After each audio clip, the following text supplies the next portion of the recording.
everyone. It's Courtney and Jeremy with Reckless Cards, and we are here for our final installment of our national recap. Part Deux, D-E-U-X. Yes. So, Shit was tight, wasn't it? it was so tight. So tight. You're so old. You should start calling stuff fresh again, just like you used The to. fresh never left my vocabulary. Stop trying to make fresh happen. I'm not going to say lit AF. I'm not going to say, like you say, the bomb.com or whatever the hell that is. I'm not going to say swaggy like Amelia's. I had to school her on what swaggy used to mean back in the 60s and 70s. Shit's fresh, tight, and I'll use dope. Okay, so we are here to just kind of wrap up our experience at the National. Courtney, before you go and make this all about your experience, Right. I just want to say, you know, the messages, the emails, the things that people sent us in regards to what they thought of our feedback of the first couple days of the National. I thought it was like truly humbling, and it was pretty awesome because we recorded that thing no less than 33 times.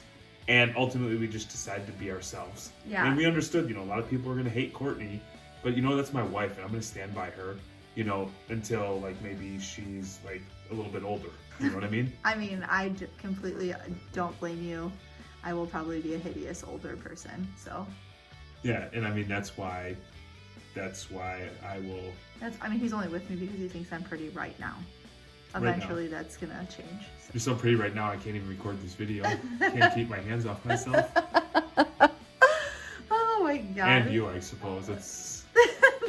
It's just so weird. I digress. I'm sorry. So Friday was our last day. We had prior engagements in Detroit on Saturday. And evening, we had tickets to a Tigers game with our friends and neighbors. So we knew going into Friday that it was our last day. It was also our only kidless day because I got up at the absolute butt crack after having been out until 3 a.m. the night before trade night and meeting up with some of our friends after trade night, and drove them up to Wisconsin before the show started so that we could have a day of just like grown-up trading, meeting up with people that the kids would find boring, and that it's not conducive to some of the stuff that we were working on for the business end of Reckless Cards, not just the fun, let's open wax and buy singles. Yeah, and plus sometimes kids suck. They do. They're not 21, they don't pay for anything. Amelia was sick of the show part of it by Thursday afternoon. She like had like a mini like panic attack because it was starting to get crowded Thursday night. Steven's getting punked by 84-year-old geriatric man buying 74-cent cards for $30. Yeah, it was just and then getting in his break. feelings like, hey man, you got punked, take it. They were gonna go hang out with family and go camping up in Wisconsin, so they were chill. They were excited about it. They got a bunch of stuff, and we ended up buying them a bunch more crap while they weren't there anyways because we can't help ourselves. So I do have one thing, and I want to just one, because I one. feel like it's gonna be one like 17 more times. All right, so check this out. Tell me. So we ate so good, no alcohol, like really focused on, you know, being alert and being, you know, top of mind, you know, sharp, razor sharp, right? Yeah. When you get old and you go like more than 2 nights without like a good sleep, why is it when you wake up you feel like you have a fucking hangover without the enjoyment of the actual drinking? It was awful. I still, it's like Monday night, and I'm still like, I could have taken a nap like 6 times today, but I also have other children that are still here not camping, so I have to be alert. It is wearing the older that you get, and I'm sorry if you're young and this is boring to you, but you should just know that that's a thing that's gonna fucking happen to you too, so Yeah. Deal with it. It's not like when we were 18 3 years ago, you know what I'm saying? Yeah. So Jeremy, once again, has us off on a tangent. So let's get back on track.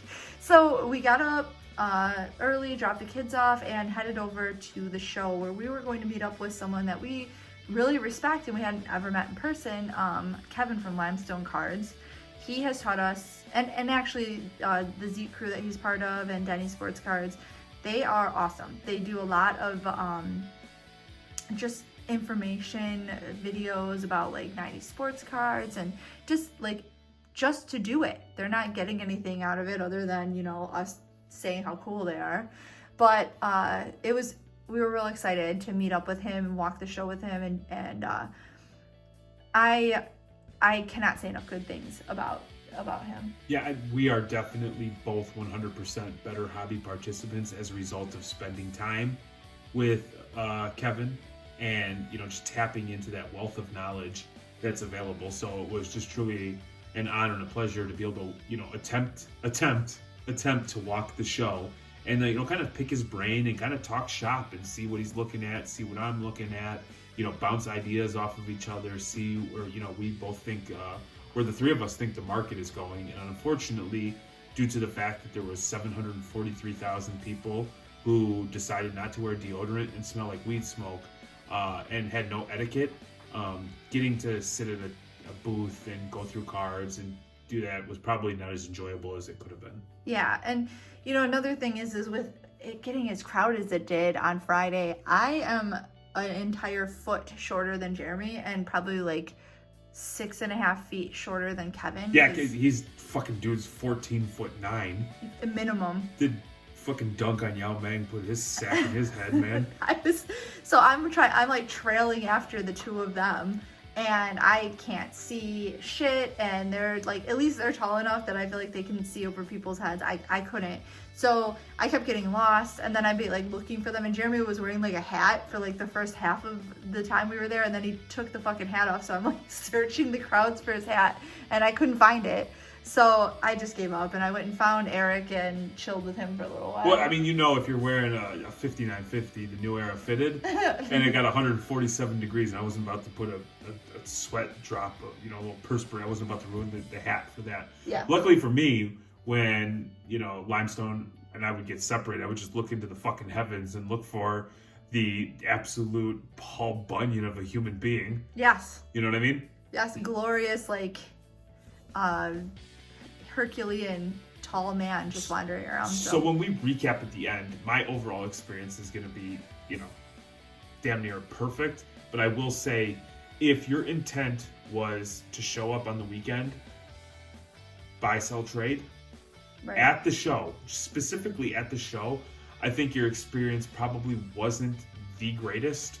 Now, I understand a lot of people are saying, oh, it's awesome, it's awesome. You have to understand, people spent a lot of money to get there. They built it up to be something, and to turn around and say something didn't meet expectations. I think, especially when everything's based on clout these days.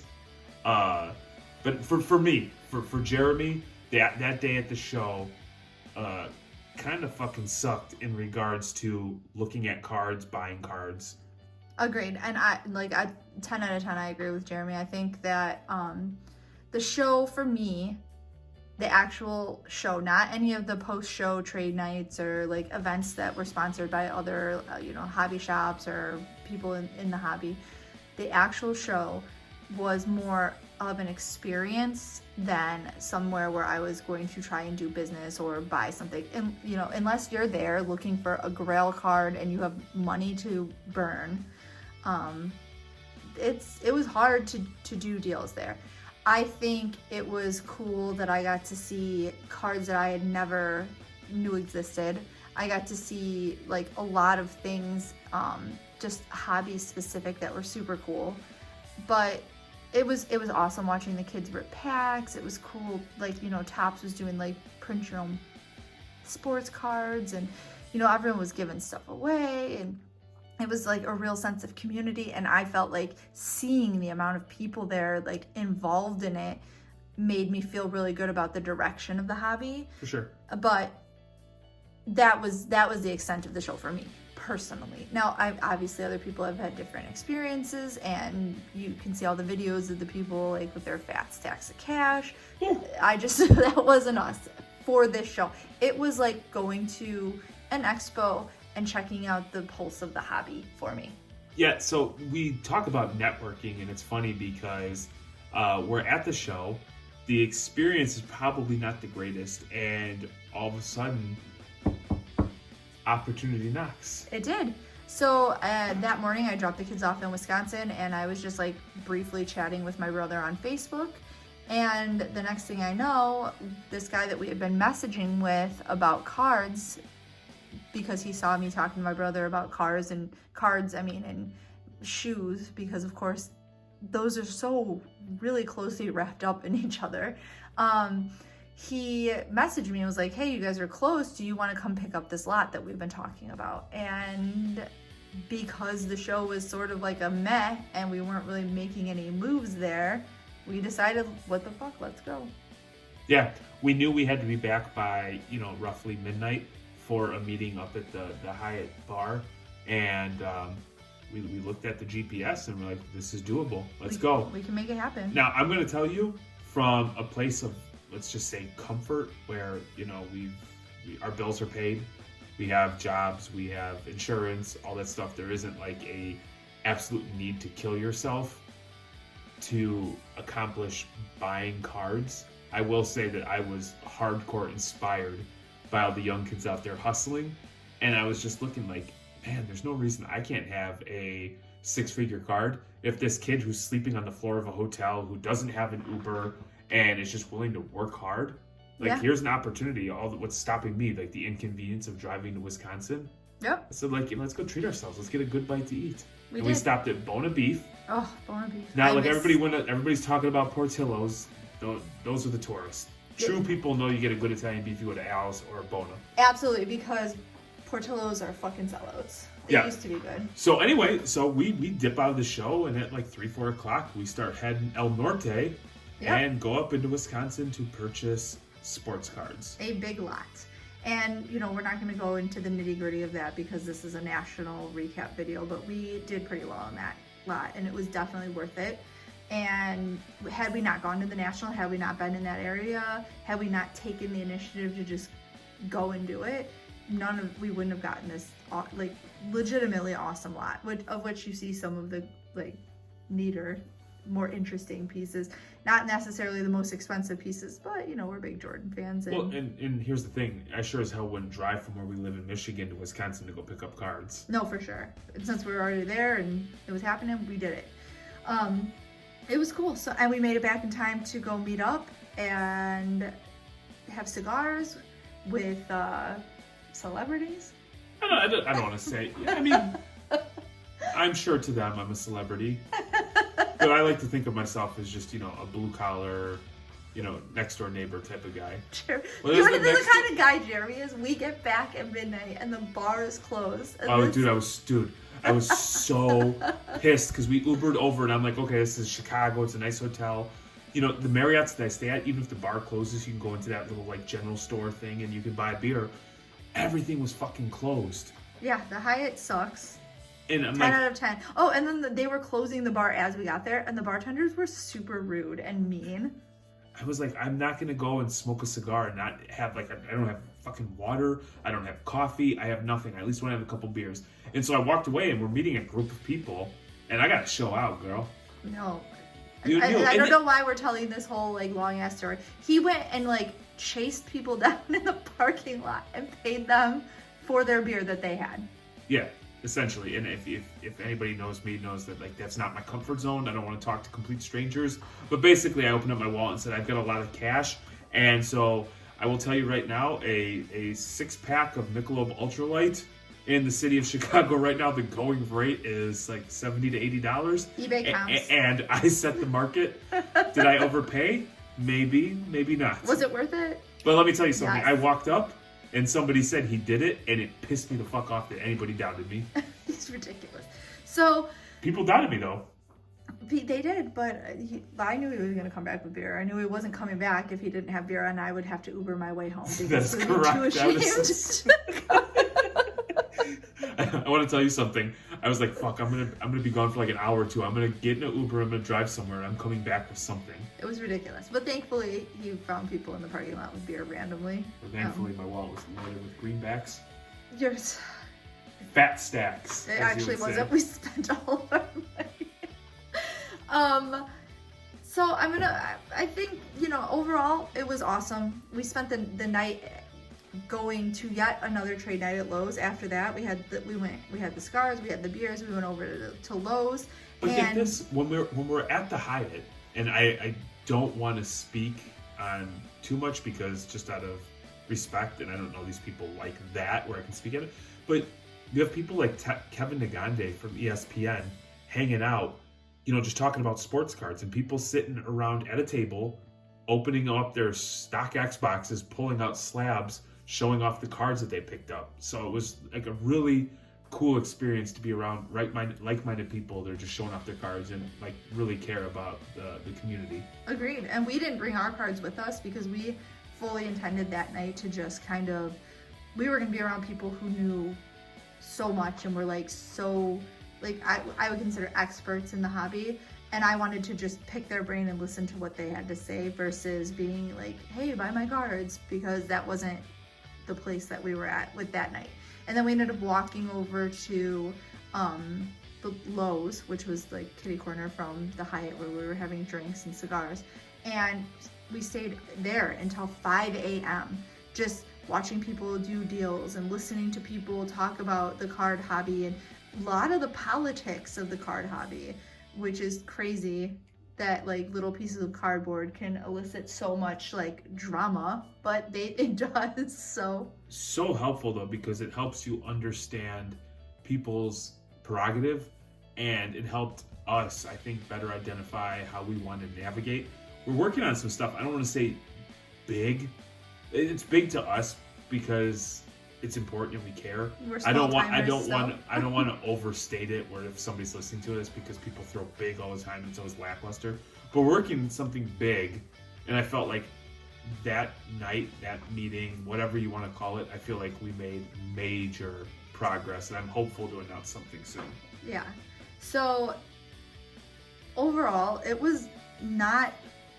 I'd say Friday was awesome, but it wasn't what like I had anticipated Friday being.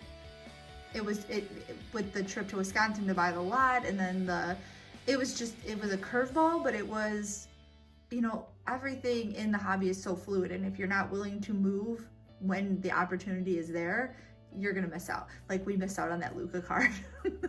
Yes, we did. And it was so funny because I was listening to a podcast today and like one of the things that people were talking about was like where the card market's gonna go now because of the national. Like, is it gonna change things where people like saw cards that they wanted to buy but they didn't buy them, and now they're gonna look for them on eBay and buy them because they seem like a deal. And I think that was brilliant and accurate. No, I do. Because what was the first thing that we did? We started looking for that damn Luca card on eBay as soon as we missed out on it. Well, because I thought, because we couldn't find any comps, I would not be surprised if all of a sudden it pops up on eBay where somebody found an arbitrage opportunity, they bought it and then put it up there to sell right away. Yeah, for sure, because it was a good deal. I don't know. I think that was a good take, and I agree with it. So I would like to wrap up this whole thing with the questions. We have an Instagram group at Reckless Cards Buy, Sell, and Trade Instagram group that's like a private group, and we reached out to the people in there and we're like, hey, would you allow other people to join, Courtney? And if so, how would they get involved? If somebody would like to join, like, it's a super cool group. We buy and sell and trade in there. Anyone can. If you're on some bullshit though, you'll get kicked out and blocked. Like, no scamming, we don't allow it. So it's like, it's really cool because you set your price, you do whatever you want, and as long as you're not being a scumbag, there's a group of people in there that are actively buying all the time, and there's no like, you don't have to wait for me to approve your post, and you don't have to, if you've done deals in there, you're not having to coin everything constantly. So it's a cool group for that, and there's a lot of like chatter in there about like what's going on in the hobby. Shout out to that group too. They saved me from a Juan Soto rookie card numbered to 25 with an on-card auto. Yeah. I just threw it out there and I said, hey gang, what would be a comfortable price? And I had a number in mind, and overwhelmingly the group came back at a different number, and it helped me and steered me into a better decision. So shout out to that group. Yeah, awesome group. Definitely a great group of people. We're lucky to have them in our network. So because we respect them so much, and a lot of them, I don't think anyone in the group was at the National in that specific group that we're in. I don't think so. Oh, Drake was. Oh yeah, Drake's PC. Yeah. So we reached out and we're like, hey, any questions about the National that you guys want to know? And so I'm going to read them off now. Are you ready? Oh, you want me to answer? We're gonna answer them together, but Okay. I'm gonna read them to you. If my answer crushes, though, you don't have to say anything. Yeah, for sure. Those will I be doubt your mic answer drop. will crush, but we'll Wow. see. So I think we kind of covered the first one. How did you feel about the dealers, dealing with the vendors, the good, the bad, and the ugly of that? Okay, so for me, if you're not friendly, if you don't like say hello, if you don't engage in conversation, if there's something I'm on the fence about, automatically, me personally, I'm not dealing with that. And I know that there's several people that have similar personalities to me when it comes to stuff like that. So I would say that was my experience. I think it was like people were like one or the other, man. There was like no in between. People were either friendly or they were like jags, like they were inconvenienced that they signed up to pay to be at a show to sell cards and then were pissed off that somebody had interest in buying their cards. Yeah, I think overwhelmingly with the, like, you know, we've gone over this ad nauseum. I don't want to go too much further into it, but the prices were too high, and I feel like by the end, I think a lot of the vendors were like, oh shit, we had our prices too high, I didn't sell anything. Yeah, I saw signs that were 70% off, and it's like, how do you justify going from that to 70% off? Yeah, so I think overwhelmingly it was the prices were too high, and then people fucked themselves out of sales. So it, you know, I think that for us, dealing with the vendors was just like, either, you know, we're gonna pay what we're gonna pay, and if it's not gonna work out, then it just wasn't. And overwhelmingly the prices were too high. So that was our experience there. It seems like most of the people that were in our like price range were saying the same things as us too. I don't think that was exclusive to us. The next question was, what was the soccer market trends that you saw at the show? Banging. People are scooping up soccer. I don't think this comes as a surprise. U.S. men's national team cards were getting picked up and scooped up. Obviously, World Cup coming around next year. Qualifiers starting here in a little bit. U.S. of A. I will be missing our Shipshewana show because I will be in Tennessee. Yep. Supporting our country, and you'll be at a card show selling cardboard to support our family. So yeah, it's basically a power couple. Yeah, not lying about that. So I do think though that there was a lot of soccer moving. There was a lot of soccer, a lot more people with soccer than I thought. But I did notice that there wasn't a ton of soccer there.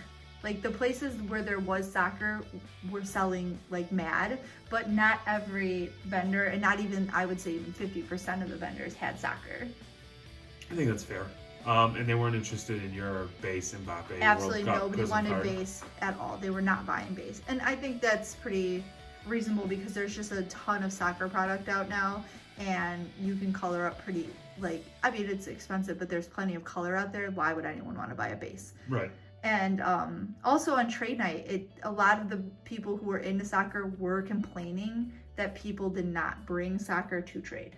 That was a complaint that I heard. Like we had soccer, and people were constantly shocked that we had soccer. They're like, "Oh, you have soccer?" Or they'd like come up and they're like, "Oh, I have soccer," and I'm like, "Oh, we have soccer," and they're like, "Oh, that's awesome. Nobody has soccer." So I think that people underestimated the amount of demand there would be for soccer.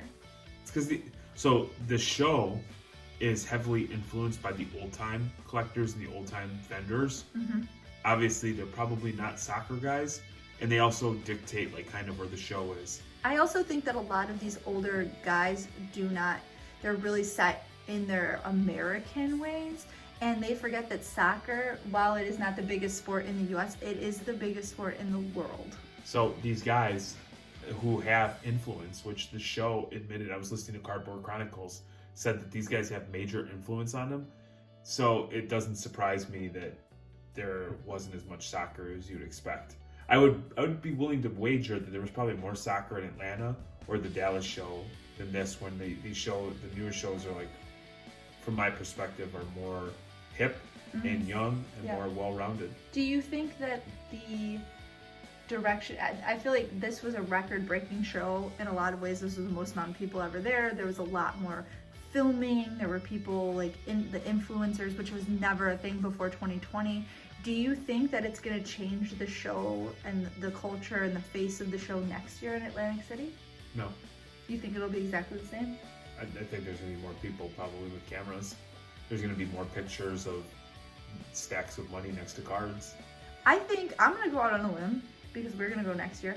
I think that the direction of the show is going to shift a little towards the younger people next year. I think it's going to. Okay, so I guess I didn't understand your question. Like, no, the show is going to continue. The show until, like, all the old people die off will always remain east of the Mississippi because that's like the guy who runs the show was on Cardboard Chronicles and said this. So I think it's that's fine, and I agree. I think that the vendors are going to bring more soccer. They're going to bring more stuff that like is going to sell. I think it will change a little. I think the old timers are going to continue to do what they do, and people who pay for a table, if they're savvy enough, will bring soccer. I don't think Mr. Oldtimer, who made his money selling vintage baseball, all of a sudden is going to dive into something he doesn't know. I just think there might be more younger people and newer tables, I guess.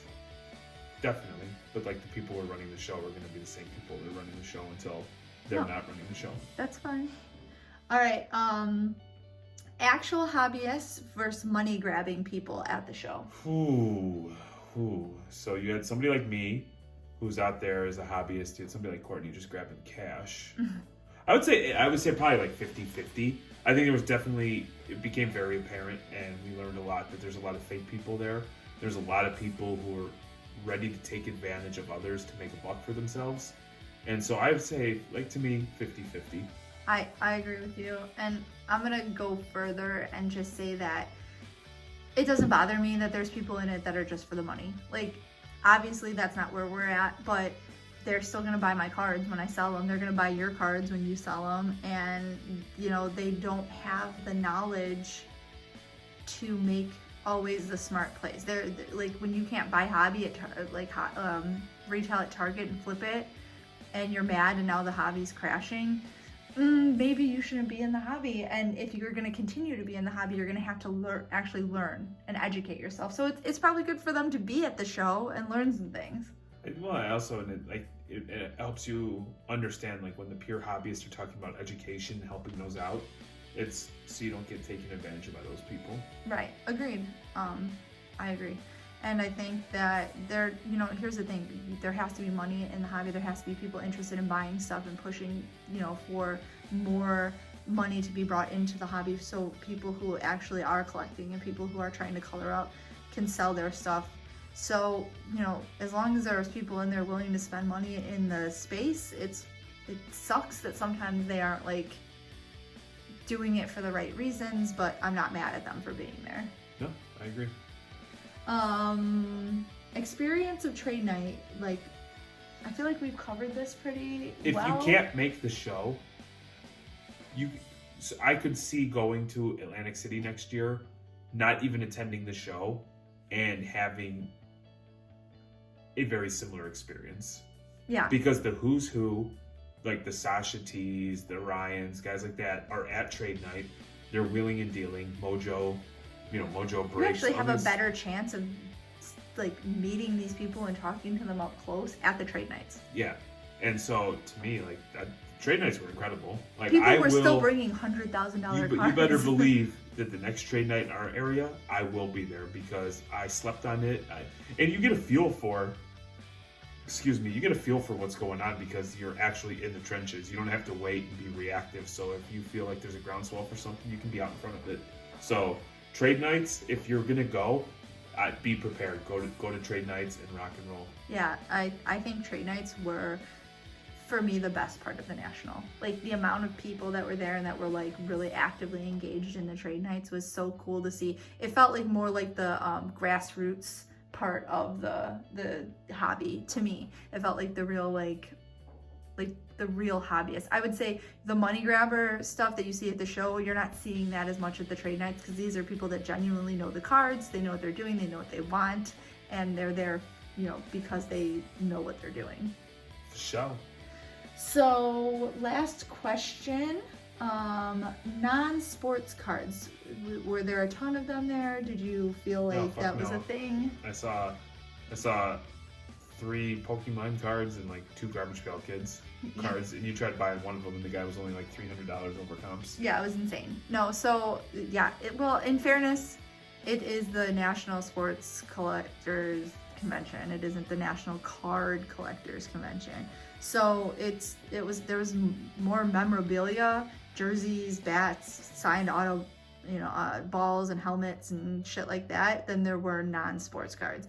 There was a few booths that had like Marvel shit. There was some Pokemon, but like they didn't have boxes of Pokemon to rip. They had graded Charizards and Bulbasaurs and bullshit like that, and Hollows, and I'm not like super into Pokemon, so to be fair, I wasn't like looking for them. To be fair, I was not looking for them. So, but Steven was, and Steven made a comment that like I was trying to get my Zard 10. Okay, calm down. So did I sound like one of those guys? You did. I felt like the Zard. I know, stop. So Steven likes Pokemon, and he was thinking about grabbing something, but he's like, everything is like way out of my price range. So if you're in the hobby and you're really into like Marvel and Harry Potter cards and what are some Magic the Gathering or whatever, Pokemon, that the National is not the card show for you, because there is just not the market there for that. So before we do final thoughts, can I share one story? Sure, go ahead. Names out of it. Player is going to be left just out of respect for the people I heard the story. I'm sure that if you were to sleuth our social media, you could probably connect the dots and figure out what we're talking about. But there was a young male or female that was at a show and came across a certain prominent basketball player.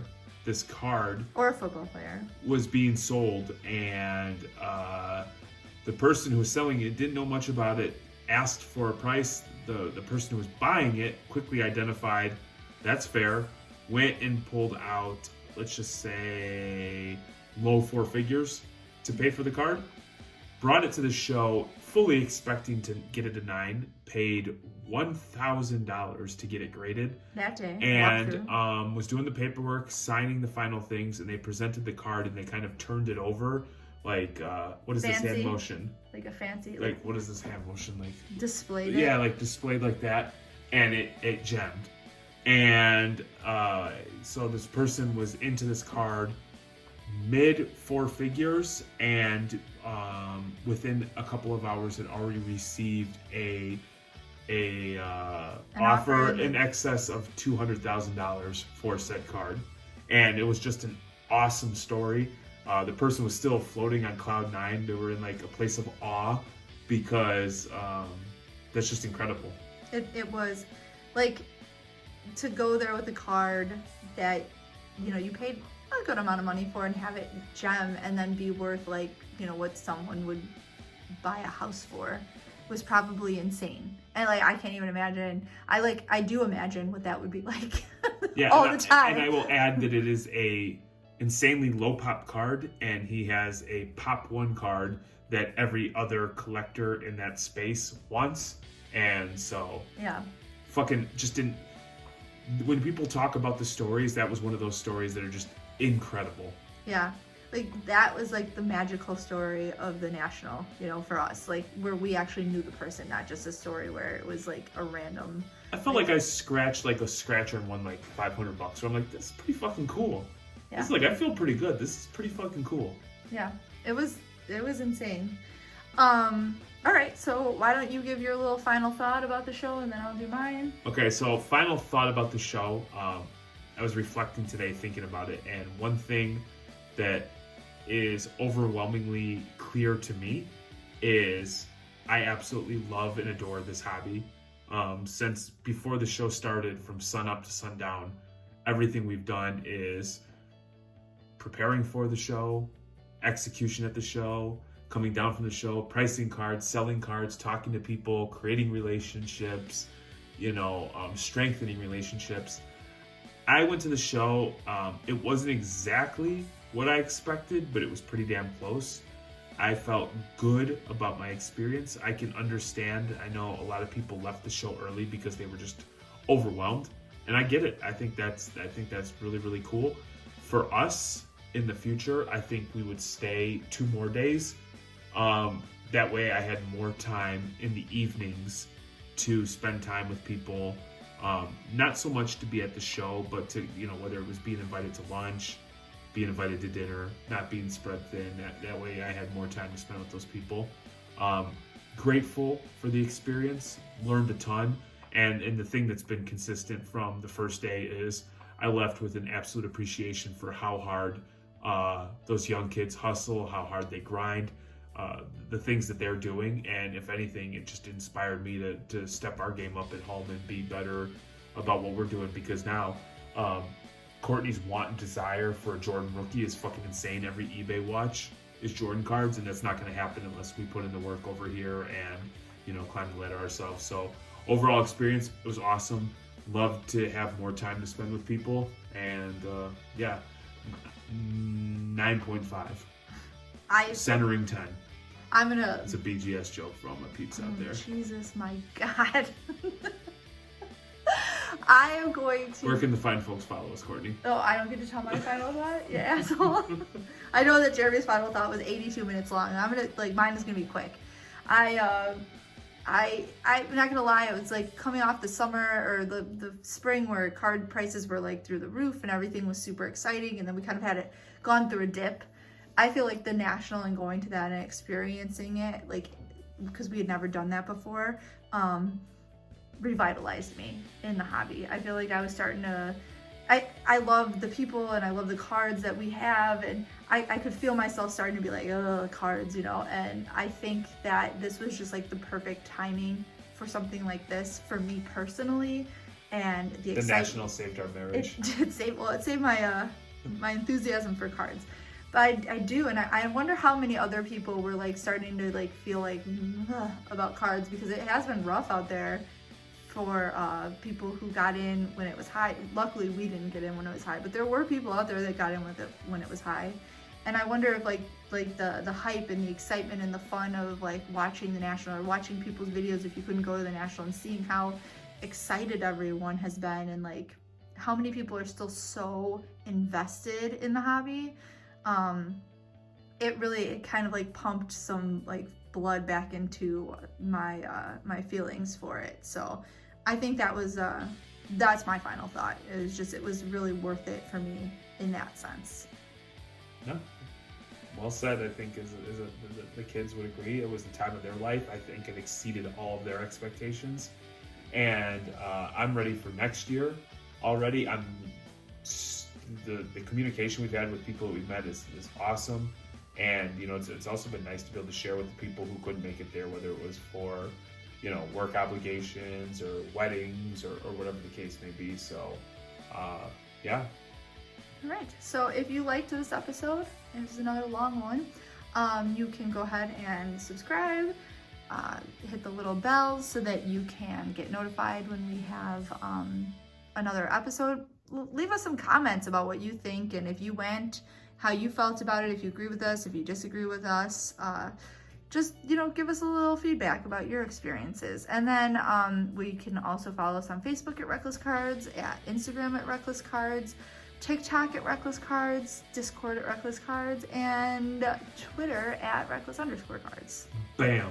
That is all of them for now. I'm not on Grindr yet. We got off of it. Jeremy got banned for being lewd. I'm sorry.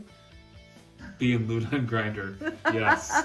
Yes, I did. All right, so... You can tell it's late because I'm usually quick on my head foot with that one, but that's fine. I don't care. Good, I got kicked off Grindr. I'm not scared. All right, have a good night, everyone. We will see you next time. Bye.